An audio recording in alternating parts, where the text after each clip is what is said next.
করলেও মঙ্গলবার থেকে সাধারণ মানুষের চাপের মুখে ছেড়ে দেওয়া হয় সব ধরনের যানবাহন। চলাচল করতে দেখা যায় মোটরসাইকেল, সিএনজি, অটোরিকশা সহ রিকশা, সাইকেল পর্যন্ত। অনেকে হেঁটে হেঁটেই এক্সপ্রেসওয়েতে করতে যান পরিজন নিয়েও। বসে দোকানও। কর্তৃপক্ষ বলছে সাময়িকভাবে টোল ছাড়াই সব যানবাহন চললেও সংস্কারের পর আগের নিয়মেই চলবে সবকিছু। এর আগে গত জুলাই রাতে বনানী ও 19 জুলাই বিকেলে মহাখালী টোল ঘরে আগুন লাগিয়ে দেওয়া হয়। এরপর কারফিউ জারি হলে বন্ধ করে দেওয়া হয় সব ধরনের যান চলাচল।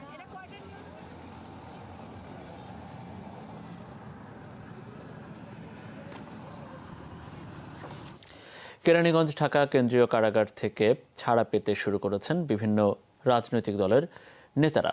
এরই মধ্যে মুক্তি পেয়েছেন বিএনপির রুহুল কবির রিজভী, আমির খসরু মাহমুদ চৌধুরী সহ 1.5 শতাধিক নেতাকর্মী। বিকেল থেকে শুরু হয় কারামুক্তির এই কার্যক্রম। একে একে বেরিয়ে আসেন রিজভী, স্থায়ী কমিটির সদস্য নজরুল ইসলাম খান, আমির খসরু। ছাড়া পেয়েছেন বিএনপির স্বাস্থ্য বিষয়ক সম্পাদক ডাক্তার রফিকুল ইসলাম, নির্বাহী কমিটির সদস্য নিপুণ রায় চৌধুরী, ইশরাক আহমেদ সহ আরও অনেকে। এছাড়া জেল মুক্ত হয়েছেন গণ অধিকার পরিষদের সভাপতি ও ডাকসুর সাবেক ভিপি নুরুল হক নূর সহ জামাতের কেন্দ্রীয় বেশ কয়েকজন নেতা। ফুল দিয়ে তাদের বরণ করে নেন স্বজন সহ দলীয় নেতাকর্মীরা।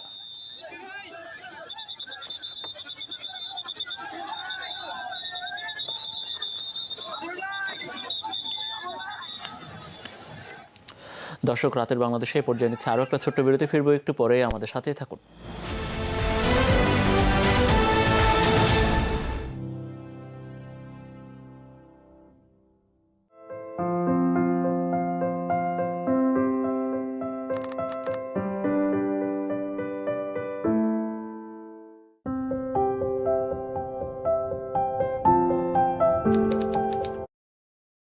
শেখ হাসিনা দেশ ছাড়বেন।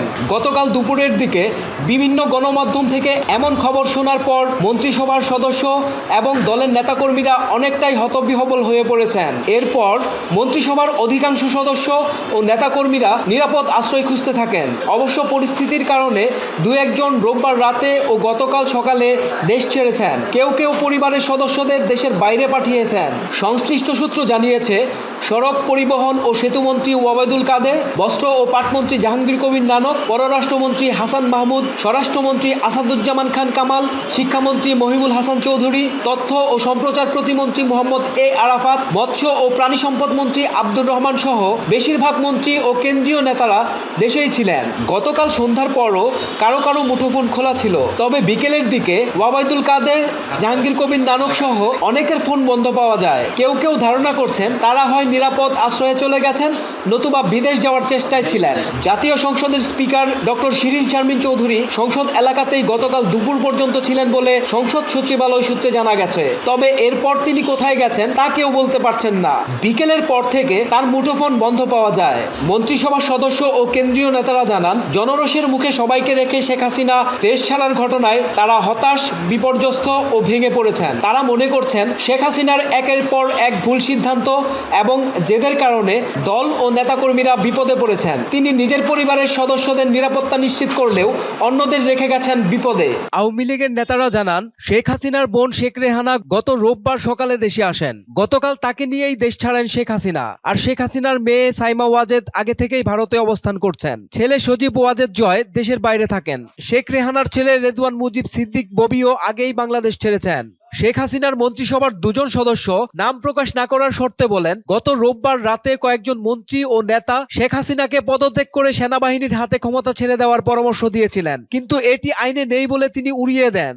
আওয়ামী লীগের সংসদ সদস্যদের বেশিরভাগই ঢাকায় অবস্থান করছেন বলে জানা গেছে। কোটা সংস্কার আন্দোলন শুরুর পর সংসদ সদস্যরা নিজ এলাকায় কমই গেছেন। গতকাল বিকেল থেকে তারা নিরাপদ আশ্রয়ের খোঁজে ছিলেন। আওয়ামী লীগের 5 জন সংসদ সদস্য নাম প্রকাশ না করার শর্তে ক্ষোভ প্রকাশ করে বলেন, শেখ হাসিনা দেশে থেকে কারাগারে গেলেও দলের নেতাকর্মীরা এতটা বিপদে পড়তেন না। জানা গেছে, গত 15 জুলাই মধ্যরাতে দেশ ছাড়েন সাবেক অর্থমন্ত্রী আ হ ম মুস্তফা কামাল। পরিবারের 5 সদস্যকে নিয়ে তিনি রাত 1টা 40 40 এমিরেটস এয়ারলাইন্সের একটি ফ্লাইটে লন্ডনের উদ্দেশ্যে ঢাকা ত্যাগ করেন। একদিন পর 16 জুলাই লন্ডনে যান মিরপুর ঢাকা 16 এর এমপি ইলিয়াস মোল্লা। পরে তিনি 26 জুলাই দেশে ফিরে আসেন বাংলাদেশ বিমানের একটি ফ্লাইটে।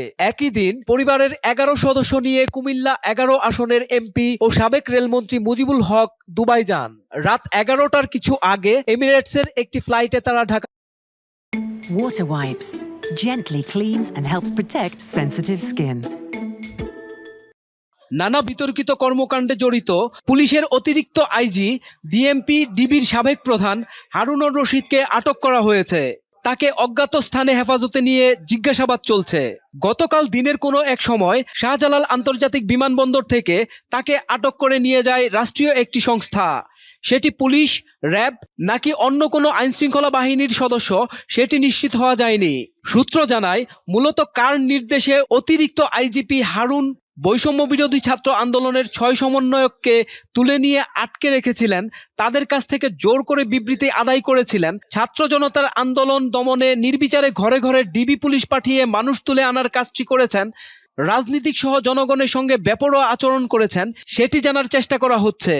তখন বলেছিলেন, ঊর্ধ্বতন কর্তৃপক্ষের নির্দেশ ছাড়া দেখা করা সম্ভব নয়। তাদের কবে ছাড়া হবে জানতে চাইলে বলেছিলেন, ঊর্ধ্বতন কর্তৃপক্ষ যখন নির্দেশ দিবে তখন ছাড়া হবে। এর আগে পুলিশ সদর দপ্তরে মহাপরিদর্শক আইজিপি চৌধুরী আব্দুল্লাহ আল মামুন সহ ঢাকা মহানগর পুলিশ ডিএমপির ঊর্ধ্বতন কর্মকর্তারা গতকাল দুপুর থেকে একসঙ্গে ছিলেন। তারা সকাল থেকে বিভিন্ন নির্দেশনা দিচ্ছিলেন।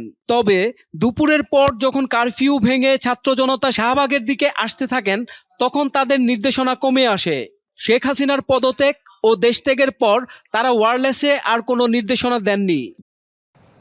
দেশ ছেড়ে পালাতে গিয়ে বিমানবন্দরে আটক হয়েছেন সাবেক প্রতিমন্ত্রী জুনায়েদ আহমেদ পলক।